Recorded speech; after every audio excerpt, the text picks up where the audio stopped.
one other question. I guess, what is the age? 18. Don't work. 18 and up. What do you have? Youngest I have right now would be Elmo. You'd have to have a full-time medical physician on hand, and that you're looking at $100,000 on a budget of $0. I mean, like I said, everything we do is on community resources. So I mean, to find the resources for $100,000. Hey, what's your mouth? Oh no. To find resources for $100,000 for an on-site doctor, I mean, it's ridiculous. So we refer everything out, either whether it be Highsmith, VA, Better Health. Nobody will pay for narcotics. It's against the law. So unless you get a private source to pay for it. If I know somebody absolutely needs it, but there's so many non-narcotic medicines now that are effective, they don't have to.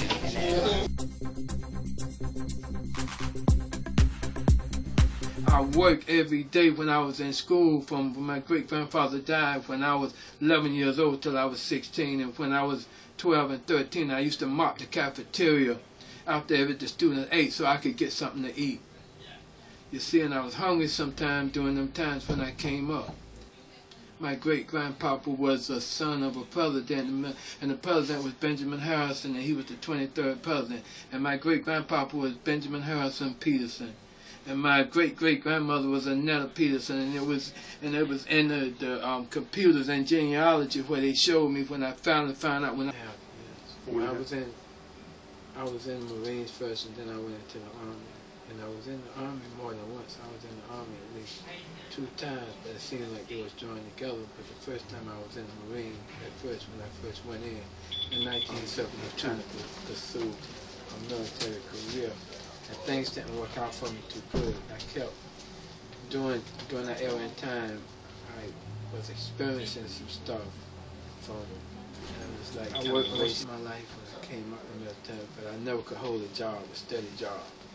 You know, there was always some things up in my head that prevented me from holding a steady job. I would get on the job and I would do good on the job. You know, I would get in a position making a lot of money. I even been foreman and supervisor on jobs, but I never held a job over 6 months in my whole life. I started going back to the VA, seeing doctors and stuff, and they gave me a title, and they said major depression, and one doctor said it, then another doctor said paranoid. Still a young guy, I was about 25 or something like that. I met a young lady, and we had some children, you know, my children are grown now, you know. And anyway, got in some more stuff up there. We sold up marijuana. And marijuana got kind of like slack. They just say crack got popular. So I said, well, I don't want to be no bum on the street. I want to make some money. I want to take care of my family. Family always came first. Maybe I can do a little bit and I can get out the game, you know. So I started slanging a little bit, you know, and started making some money. And they say, but we seen your record. Tell you almost killed somebody with a bat, you know, and that was my first felony charge, you know, because this guy came to my house, and I was staying with my kid's mother, and she would go out, you know, leave me with the kids at night, go party and do this and that, stay out at night. So one night she went out, she came at about 2 o'clock. I was pissed off, I was mad. Kids was crying with their mom and everything, so I came in, I was telling her about it, and this guy came up to the window peeping in, I didn't know who it was. When he came, and I seen who he was, the talk was around town, how this guy was sneaking around and stuff, but I always try to hold my family together, you know, and I was real angry inside, you know, and she came to the door and opened the door and tried to tell me to go back or something. He pushed on and came in, and he grabbed me, I just picked him up, threw him on the floor, and I picked up a bat I had in the house and started hitting him.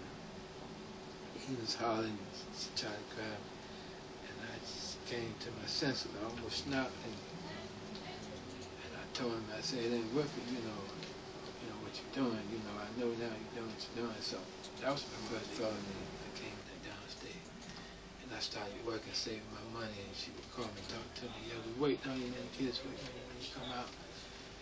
I felt good, and 2 weeks before I came out, before I made the board, she called me and told me some other guy had a house, and the kids was there, and everything just dropped. You know, it just messed me up real bad. And he said, they're going to kill you. When you get out, they're going to kill you. They're going to get you out. The guy that I had hit, beat with the bat, his mother was working for the mayor of the town. And it was like 2:30 in the morning. I had been drinking. I was like trying to go. Stuck his leg out as I run down. And I jumped over another one down the way, stuck his leg out. I flipped and I rolled over in the street. Grabbed me and drove me back. A whole big crowd around me. Threw me on top of the car, on the hood. Bam! Then they started hitting me. Bam! Bam! I had Baker hitting me, all kind of things hitting me. And it was a tall, way up over everybody. He had me on the car, and he was up.